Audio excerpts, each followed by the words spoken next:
আসসালামু আলাইকুম প্রিয় দর্শক। আজকে আমি নিজের হাতে পুডিং বানাইছি। প্রথমে দুধ জাল দিয়ে 1 কেজি দুধকে হাফ কেজিতে পরিণত করলাম।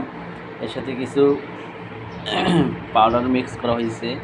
আর 2টি ডিম ভেঙে দিয়ে দুধটা ঠান্ডা করার পর 2টি ডিম ভেঙে দিয়েছি। ভেঙে দেওয়ার পরে ডিমগুলোর সাথে একটু চিনি দিয়েছি, দিয়ে ভালোভাবে মিক্স করে ঠান্ডা দুধ আর ডিম ভালো করে মিক্স করেছি। তারপর একটা ক্যারামেল করে নিয়েছি, একটা বাটিতে নিয়েছি। তারপরে ক্যারামেলের ভিতরে দুধটা দিয়ে কিছুক্ষণ ভাপে দিয়ে দিয়েছি।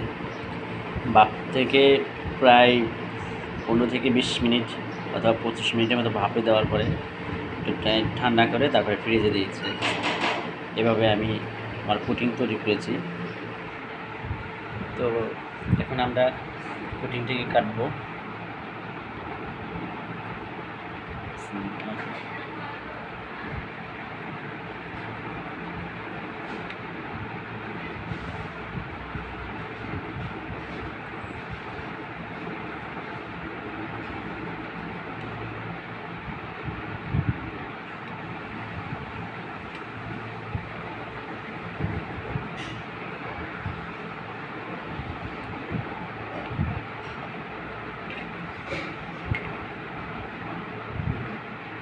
দেখেন আমাদের পুডিংটি হয়েছে, মাশাআল্লাহ ভালোই হয়েছে।